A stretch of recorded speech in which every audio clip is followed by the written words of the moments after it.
Welcome back 12th class. Today I am going to explain the chapter 11 biotechnology and its application. Now the next topic is separation and isolation of DNA fragments. जैसे कि मैंने पहले भी बताया था कि हम डीएनए के फ्रैगमेंट्स को या डीएनए को हम सेपरेट करते हैं, आइसोलेट करते हैं फ्रॉम द सेल्स। जो भी हमें डिज़ायर्ड क्वालिटी लेनी है, जीन जो लेना है हमें, जीन ऑफ इंटरेस्ट हमें लेना है, तो उसको हम आइसोलेट करेंगे सेल से। Suppose this is the cell और यहाँ पर न्यूक्लियस के अंदर हमारा डीएनए है। इस डीएनए में जो जीन ऑफ इंटरेस्ट है, जो पार्ट है, जो हमारा डिज़ायर्ड जीन है, जिसको हम जीन ऑफ इंटरेस्ट कहते हैं या एलियन पीस ऑफ डीएनए कहते हैं, इसको हमें सबसे पहले हमें डीएनए को आइसोलेट करना होगा सेल से। तो सेल से आइसोलेट करने के लिए हमें कुछ एंजाइम्स चाहिए जिसके थ्रू हम प्यूरीफाइड फॉर्म में डीएनए को ले सकते हैं सेल से। जैसे हमने पहले भी बात की थी कि कुछ enzymes like proteases, lysozyme, chitinase, अगर फंगस की सेल वॉल है तो काइटिनेज एंजाइम, अगर प्लांट सेल है तो सेलुलेज एंजाइम। तो इस तरह के हमें एंजाइम्स यूज़ करने होते हैं ताकि हम डीएनए को प्यूरीफाइड फॉर्म में आइसोलेट कर पाएँ। जब हम इस डीएनए को आइसोलेट कर लेते हैं तो हमें इसे फ्रेगमेंट्स में कन्वर्ट करना होता है डीएनए को, क्योंकि हमारा जो डिज़ायर्ड जीन है वो अनडिज़ायर्ड जीन से सेपरेट करना है। पूरे जो डीएनए का स्ट्रक्चर है वो थाउजेंड्स ऑफ जीन से बना हुआ है, लेकिन हमारा जो जीन ऑफ इंटरेस्ट है वो एक पीस में है, एक जीन का है। तो इसको हमें आइसोलेट करना है, सेपरेट करना है। इसके लिए हमारे पास एक टेक्निक है। जब हम डीएनए को ट्रीट करते हैं रेस्ट्रिक्शन एंडोन्यूक्लियस से, जिसको हम मॉलिक्यूलर सीजर कहते हैं, उसको ट्रीट करने के बाद हमारे पास फ्रेगमेंट्स बन जाते हैं, पार्ट्स बन जाते हैं डीएनए के। फिर उसे हम इन फ्रेगमेंट्स को सेपरेट करते हैं by a technique that is gel electrophoresis. You can see in this picture, यहाँ पर आपको दिखाई दे रहा है, ये जेल इलेक्ट्रोफोरेसिस इस तरह की एक मशीन होती है। एक टेक्निक के थ्रू हम, इस टेक्निक में हम डीएनए जो कि हमारा अब नेगेटिवली चार्ज है, क्योंकि यहाँ से हिस्टोन प्रोटीन को भी रिमूव कर दिया गया है by the enzyme of proteases. तो यहाँ पर हमारा जो डीएनए है वो नेगेटिवली चार्ज है। इसको हम जेल इलेक्ट्रोफोरेसिस में, यहाँ पर पिट्स बने होते हैं, यू कैन सी हेयर, यहाँ आपको डायग्राम कंप्लीट नहीं है तो यहाँ पर पिट्स बने होते हैं। इन पिट्स में हम डीएनए फ्रेगमेंट्स को डालते हैं। इस जेल इलेक्ट्रोफोरेसिस मशीन में यहाँ पर एग्रोस जेल को यूज़ किया जाता है। ये एग्रोस जेल एक मैट्रिक्स का काम करता है और ये एग्रोस जेल नेचुरल पॉलीमर है जो कि सी वीड से एक्सट्रैक्ट किया जाता है। इसको हम अप्लाई करते हैं जेल इलेक्ट्रोफोरेसिस में और नेगेटिवली चार्ज डीएनए फ्रेगमेंट्स को हम इसमें डालते हैं। दूसरी साइड हमारा यहाँ पर पॉजिटिवली चार्ज्ड एनोड का पोर्शन होता है। जब हम फ्रेगमेंट्स को इस एग्रोस जेल में डालेंगे तो यहाँ पर ये एग्रोस जेल एक मीडियम का काम कर रहा है और हमारे जो फ्रेगमेंट्स हैं वो एनोड की तरफ जाएंगे, because our fragments are negatively charge. DNA negatively charge है तो वो पॉजिटिव चार्ज की तरफ जाएगा, एनोड की तरफ जाएगा। इसमें जो स्मॉलर फ्रेगमेंट्स हैं वो फॉरवर्ड होंगे, वो आगे की तरफ भागेंगे, जबकि जो लार्जर फ्रेगमेंट्स हैं वो वेल के आसपास ही रह पाएंगे। मतलब जो जेल में जब हमने इसको फ्रेगमेंट्स को डाला तो लार्जेस्ट डीएनए बैंड्स जो हैं वो ऑब्वियसली बहुत दूर तक नहीं जाएंगे, जबकि स्मॉलर बैंड्स जो हैं वो पॉजिटिवली एनोड की साइड जाएंगे। फिर इन जो फ्रेगमेंट्स हैं उनको हम सेपरेट कर लेते हैं और स्टेन करते हैं। एग्रोस जेल से हम सेपरेट करते हैं कट करके और स्टेन कर लेते हैं बाय स्ट्रेनर। स्ट्रेन है हमारा एथिडियम ब्रोमाइड। इस एथिडियम ब्रोमाइड से स्ट्रेन करने के बाद हम इन फ्रेगमेंट्स को यूवी रेडिएशंस के थ्रू विजुलाइज्ड करते हैं, हम देख सकते हैं। तो दो चीज़ हमें नीड होती है जब हम इन बैंड्स को देखेंगे. First is stain which is ethidium bromide, and the second is exposure to UV radiation. It will see as a bright orange colored bands. In bands को हम अब देख सकते हैं. इस प्रोसेस को जब हम एग्रोस जेल से कट करते हैं, इन डीएनए को हटाते हैं इस जेल पीस से, तो इस प्रोसेस को हम कहते हैं इल्यूशन. तो ये पूरा टेक्निक हमारा है separation and isolation of DNA fragments. इसमें हमने डीएनए को फ्रेगमेंट्स में चेंज किया. इन फ्रेगमेंट्स को हमने जेल इलेक्ट्रोफोरेसिस में डाला जहाँ पर मैट्रिक्स है एग्रोस जेल का, और फिर उसके बाद इस बैंड्स, ये हमें लार्जेस्ट बैंड और स्मॉलेस्ट बैंड मिले. इन बैंड्स को हमने स्टेन किया एथिडियम ब्रोमाइड से और एक्सपोज किया यूवी रेडिएशन में. तो ये प्रोसेस हमारी हो गई isolation of DNA fragments. In fragments को अब हम ये फ्रेगमेंट्स हमें मिल चुके हैं, मीन्स हमें जीन ऑफ इंटरेस्ट जो है, डिज़ायर्ड जो जीन है वो मिल चुका है. Next slide show the tools of recombinant DNA technology. Tools हमें क्या क्या चाहिए रिकॉम्बिनेंट डीएनए के लिए? टूल्स के लिए first it will be restriction enzyme, second polymerase enzyme, ligases, vectors and the host organism. As I told you earlier students, suppose we need a desired gene. ये एक A organism है और इस A organism की एक quality है, suppose this have a quality of emit the light.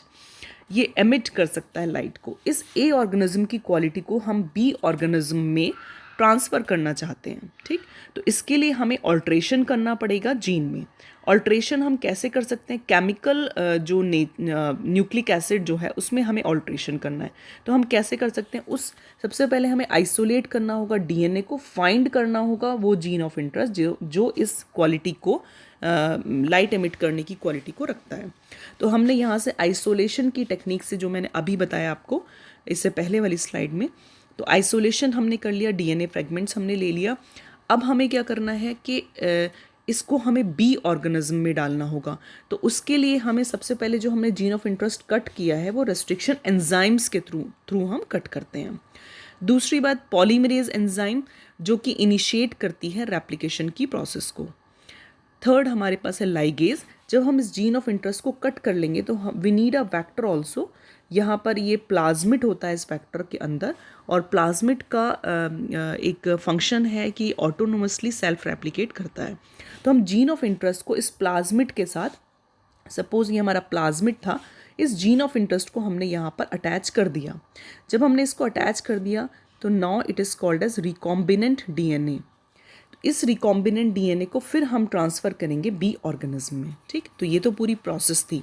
तो यहाँ पर हमें जब जीन ऑफ इंटरेस्ट प्लाज्मिड के साथ अटैच करना होगा तो इसको हम कहते हैं लाइगेशन प्रोसेस, यानी हम डीएनए लाइगेज के थ्रू हम यहाँ पर इसको अटैच कर सकते हैं.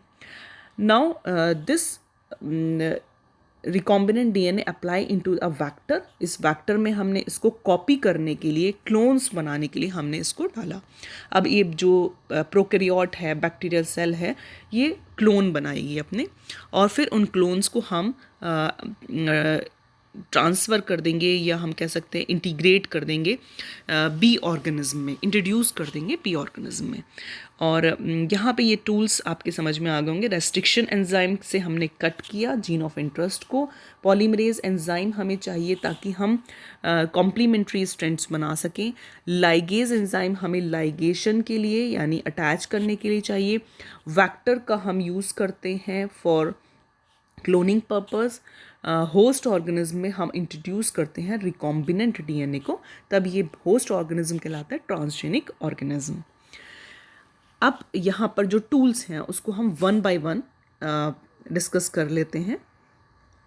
इसमें सबसे पहला यहाँ पर सबसे पहले जो टूल है that is restriction enzyme. Clear? अब इस रेस्ट्रिक्शन एंजाइम की हम बात कर रहे हैं. इस रेस्ट्रिक्शन एंजाइम को हम 2 टाइप्स में डिवाइड करते हैं, एक्सोन्यूक्लियस, एंडोन्यूक्लियस. राइट? एक्सोन्यूक्लियस जो न्यूक्लियसेस हम वर्ड यूज़ कर रहे हैं, इस न्यूक्लियसेस का मतलब है कि ये एंजाइम जो है वो कट कर रहा है स्पेसिफिक डीएनए न्यूक्लियोटाइड सीक्वेंस को हम कट करते हैं बाय द न्यूक्लियसेस। ये न्यूक्लियसेस टू टाइप्स के हो सकते हैं, एक्सोन्यूक्लियसेस, एंडोन्यूक्लियसेस। सपोज आपका डीएनए का स्ट्रक्चर है, अगर इसके एंड टू एंड या कॉर्नर्स पे यहाँ एंड पर अगर कट लगाते हैं न्यूक्लियसेस या रेस्ट्रिक्शन एंजाइम, तो हम कहते हैं एक्सोन्यूक्लियस। अगर ये कट अंदर की तरफ लगाना होता है तो हम इसको कहते हैं एंडोन्यूक्लियसेस। तो जो पहला रेस्ट्रिक्शन एंडोन्यूक्लियस था, Hind two, whose functioning depend on a specific DNA nucleotide sequence, was isolated by characterized 5 years later. Specific पे सीक्वेंस जहाँ पर हम कट लगा रहे हैं उसको हम रिकग्निशन सीक्वेंस कहते हैं। अभी तक around 900 restriction enzymes we have find it isolated from over 230 strains of bacteria. अब बात आती है जो कट हम कर रहे हैं, you can see in the picture, यहाँ आपको दिखाई दे रहा है, हम जो कट लगाएंगे वो कट हमारा होगा सेम, हम स्पेसिफिक लोकेशन लेंगे फॉरेन डीएनए में as well as in the vector DNA. ठीक, तो हमने यहाँ पर एक यहाँ है हमारा वेक्टर डीएनए और यहाँ है हमारा फॉरेन डीएनए। तो यहाँ हम स्पेसिफिक लोकेशन पे कट लगाते हैं, उसके लिए हमें एक पैलिंड्रोमिक सीक्वेंसेस चाहिए, यानी यहाँ जो रेस्ट्रिक्शन एंडोन्यूक्लियस रिकॉग्नाइज करेगा स्पेसिफिक लोकेशन को, वो लोकेशन होगी पैलिंड्रोमिक न्यूक्लियोटाइड सीक्वेंस। अब ये व्हाट इज पैलिंड्रोम्स और पैलिंड्रोमिक न्यूक्लियोटाइड सीक्वेंस, जब हम किसी भी वर्ड को स्टार्टिंग से, फॉरवर्ड से या बैकवर्ड से सेम वर्ड पढ़ा जाता है तब हम उसको पैलिंड्रोम्स कहते हैं। लाइक मैडम, अगर हम स्टार्टिंग से पढ़ेंगे तो भी स्पेलिंग सेम होगी और बैकवर्ड से लेंगे तो भी सेम होगी। तो यहाँ जो रेस्ट्रिक्शन एंडोन्यूक्लियस कट लगाएगा वो पैलिंड्रोमिक न्यूक्लियोटाइड सीक्वेंस पे कट लगाता है। तो ये कट जो होता है वो पैलिंड्रोम सीक्वेंस के थोड़ा सा छोड़कर होता है। लाइक यहाँ एक एग्जाम्पल दिया है GAATTC, रेस्ट्रिक्शन एंडोन्यूक्लियस G और A के बीच में यहाँ कट लगाएगा।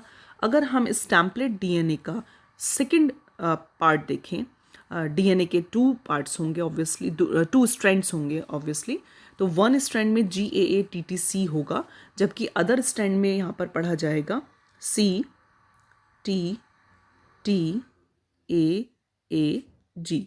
तो यहाँ पर भी स्पेसिफिक लोकेशन पे कट लगाएगा A और T के बीच में। तो इस तरह से हमारे पास 2 स्टिकी एंड्स आ जाएंगे, एक वेक्टर डीएनए का और एक फॉरेन डीएनए का। ये स्टिकी एंड्स एक दूसरे को ज्वाइन कर लेंगे और डीएनए फ्रेगमेंट्स अब बन जाएगा यहाँ पर रिकॉम्बिनेंट डीएनए। यानी अगर हम यहाँ देखें, ये प्लाज्मिड डीएनए था जिसमें कट लगा था, यहाँ से हमारा ये जीन ऑफ इंटरेस्ट कट लग के आया है। इस जीन ऑफ इंटरेस्ट को क्या भी स्टिकी, ये 2 एंड्स जो हैं वो सेम होंगे जो कि प्लाज्मिड के दोनों एंड होंगे।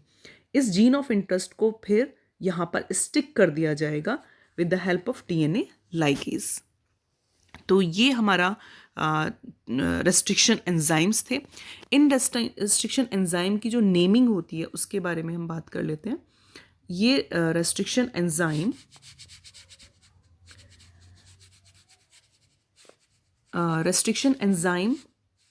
की नेमिंग जहाँ से हम स्ट्रेन लेते हैं, फॉर एग्जाम्पल ये हमारे पास है ECOR1।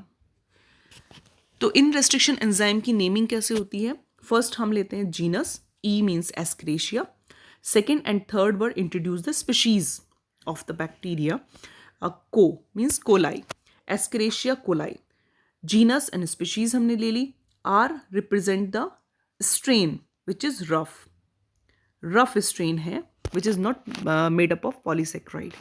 एंड रोमन 1, रोमन में ये 1 लिखा हुआ है, it show that the strain introduced first from the Eco R1। जब भी स्ट्रेन इंट्रोड्यूस किया गया था, पहला स्ट्रेन अगर इंट्रोड्यूस किया गया था तो उसके लिए हमने 1 दे दिया। इको एस्क्रेशिया कोलाई से और भी स्ट्रेन ऑब्टेन्ड किए गए होंगे तो उसके लिए हम उसी सीक्वेंस में नंबर साइंटिस्ट ने दिए। तो ये हो गया इसका नेमिंग। नेक्स्ट स्लाइड हम देखते हैं, represent of recombinant DNA technology. यहाँ आप देख रहे हैं when cut by the same restriction enzyme, the resultant DNA fragments have the same kind of sticky ends and these can be joined together using DNA ligase। यहाँ आपने देखा foreign DNA, यहाँ आपका है वेक्टर डीएनए। क्लियर? जब यहाँ पर cut लगाया जाता है तो यहाँ हमें मिल गया gene of interest. You can see in your NCERT book also figure 11.2 diagrammatic representation of recombinant DNA technology। अगर आपको यहाँ सही से दिखाई नहीं दे रहा है तो आप NCERT भी प्रेफर कर सकते हैं। तो यहाँ हमें जीन ऑफ इंटरेस्ट मिला, यहाँ से हमने वेक्टर डीएनए यानी प्लाज्मिड में भी कट लगाया, उसी स्पेसिफिक लोकेशन पे कट लगाता है रेस्ट्रिक्शन एंडोन्यूक्लियस जो कि फॉरेन डीएनए के स्पेसिफिक लोकेशन पर लगाएगा। जब gene of interest foreign DNA से लिया गया, उसको वेक्टर डीएनए या प्लाज्मिड के साथ अटैच कर दिया गया, जॉइन कर दिया गया with the help of enzyme DNA ligase. Attach होने के बाद now this is known as the recombinant DNA. इस रिकॉम्बिनेंट डीएनए का ट्रांसफॉर्म किया गया एस्क्रेशिया कोलाई में, एक बैक्टीरिया में, और ये सेल जब डिवाइड होगी तो ये अपने क्लोन्स बना लेगी और ये जो हमारा रिकॉम्बिनेंट डीएनए था वो फर्दर आगे की सेल्स में आ जाएगा। So this was all about the restriction enzyme, first tool of the recombinant DNA technology, restriction enzyme. Earlier we have also studied about the basic things। वो स्लाइड्स आप ज़रूर देखिएगा, उनको समझने के बाद ही आप स्टेप बाय स्टेप एक एक टॉपिक को समझ सकते हैं। Okay, thank you so much students for watching this.